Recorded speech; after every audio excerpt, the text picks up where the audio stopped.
Dinosaurs in the Bible interpreting Job 40:41. For many years young Earth creationists have pointed to the book of Job, chapters 40 to 41, as evidence that dinosaurs lived recently.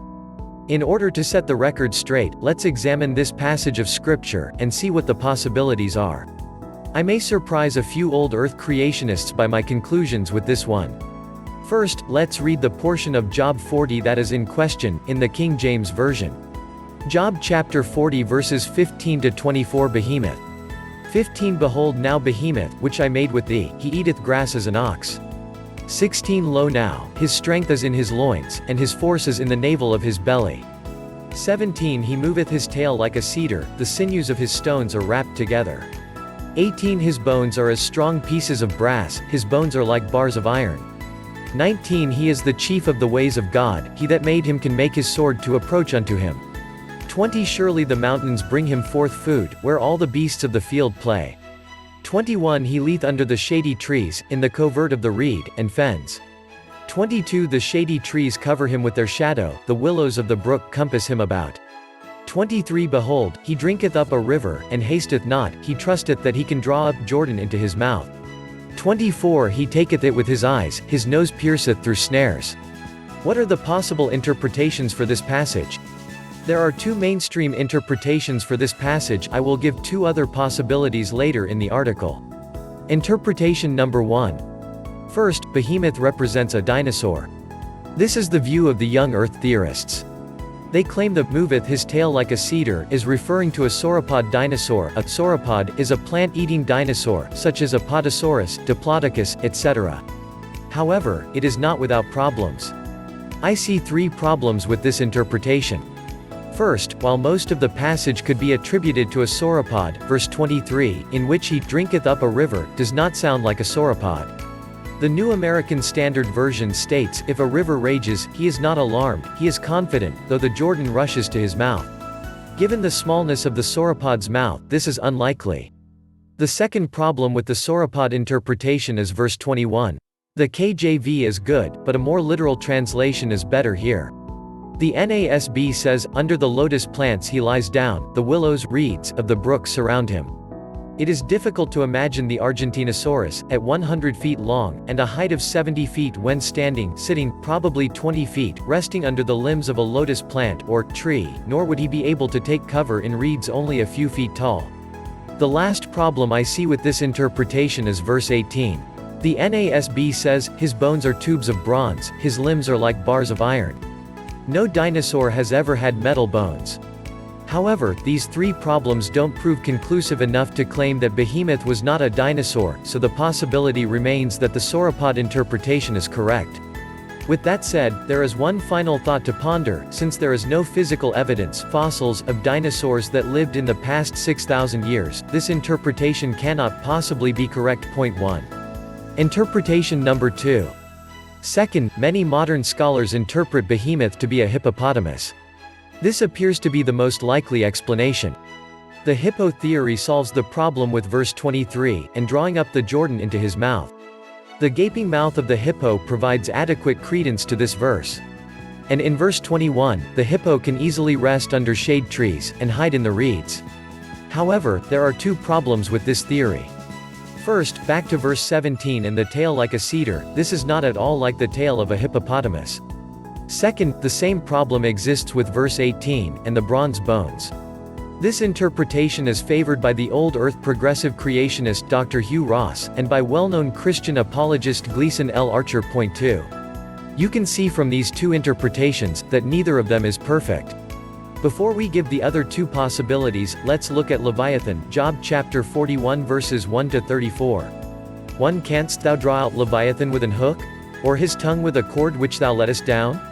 2 Canst thou put an hook into his nose? Or bore his jaw through with a thorn? 3 Will he make many supplications unto thee? Will he speak soft words unto thee? 4 Will he make a covenant with thee?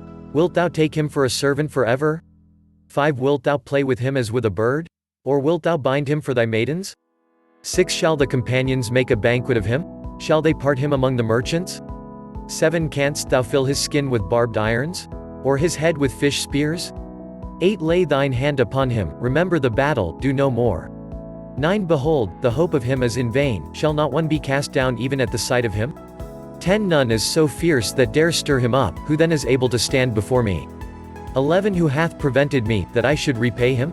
Whatsoever is under the whole heaven is mine. 12 I will not conceal his parts, nor his power, nor his comely proportion. 13 Who can discover the face of his garment? Or who can come to him with his double bridle? 14 Who can open the doors of his face? His teeth are terrible round about.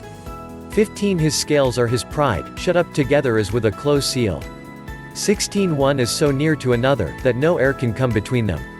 17 They are joined one to another, they stick together, that they cannot be sundered. 18 By his neesings a light doth shine, and his eyes are like the eyelids of the morning.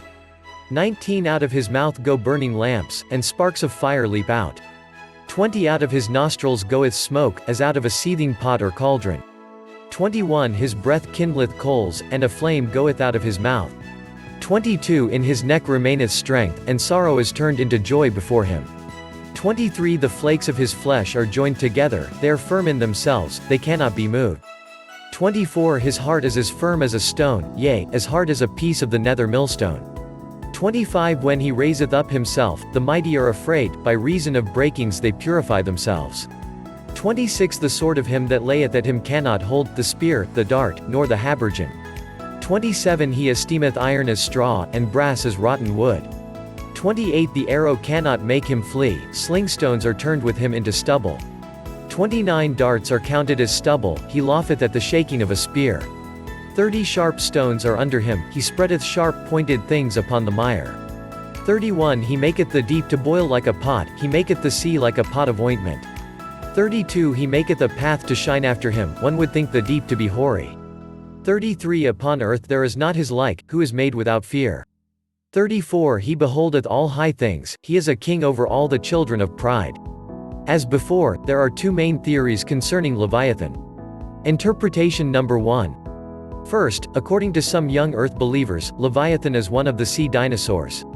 Ken Ham, in his book The Answers Book, states that it may have been something like Kronosaurus or Lioplorodon, page 243.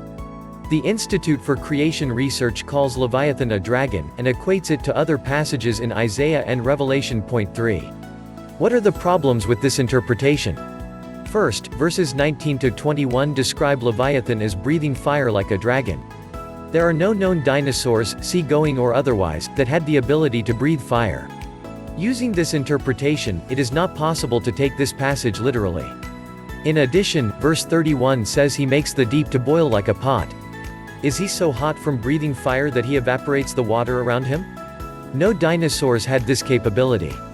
Interpretation number 2. The second theory, put forth by modern Bible scholars, is that Leviathan represents a crocodile. This belief is held by Gleason Archer, in his book Encyclopedia of Bible Difficulties, and by Dr. Hugh Ross of Reasons to Believe. Archer makes a good case for the crocodile, however, using a literal translation, there is no possibility that this interpretation is correct. I've never seen, nor heard of, a fire-breathing crocodile. New theories. I propose two possible theories concerning Behemoth and Leviathan. New theory number 1. We have seen that the dinosaur interpretation has problems. Nevertheless, Behemoth and Leviathan could represent dinosaurs, just as the young Earth theorists believe. However, there is no proof in the geologic record that man and dinosaurs lived together. With that said, I believe it is possible that God used the extinct dinosaur as an example for Job. He may have shown him an image, or created one on the spot, or merely talked about the dinosaur, nobody knows. One thing is for certain, the conversation between God and Job was one way, with Job on the receiving end. Since he was receiving this scolding, he would not have interrupted God and asked him what a behemoth was. More than likely, he was trembling in fear, merely listening to God speak. It is not out of the question that God could have used a pre-existing species as an example of his creative power. There is no doubt that God created the dinosaurs. They are a great testimony to his power, whether alive or dead. This option sounds very good, considering that there is no proof of dinosaurs living only 6,000 years ago. New theory number 2. Behemoth and Leviathan represent angelic creations of God, on the same level as the seraphim and cherubim. They were never intended to live on Earth, but merely served as God's example in this story. As such, we have no clue what their role is in God's creation. Given the impossible literal interpretation of Leviathan, this is an attractive theory. However, it is not without problems. In Psalm chapter 74, Leviathan was killed and given to the beasts of the field for meat. You could not do this for an angelic being. Conclusion. I agree with Ken Ham of Answers in Genesis, there simply isn't enough evidence to decide conclusively. However, there is one certainty about Job 40-41, they are not dinosaurs that lived 6,000 years ago. With the possibilities presented, I leave it up to the reader to decide for themselves what the correct answer is. We probably won't know for certain until we get to heaven. What do I believe? I lean toward the dinosaur theory. You may say, how can Bible writers, such as David in Psalm chapter 74, write about a dinosaur if it lived 65 million years ago? This is simple. There were certainly dinosaur fossils available in Bible times. They are in the rocks now, so they must have been in the rocks then. David, and others, probably saw these fossils, and wrote about them. This interpretation does not harm the inerrancy of the scriptures. 1 Dinosaur Evidences for an Old Earth, Answers in Creation website, http://www.answersincreation.org/poop.htm. 2 Archer, Gleason Encyclopedia of Bible Difficulties, page 239-240. 3 icr.org/pubs/imp/imp-241.htm.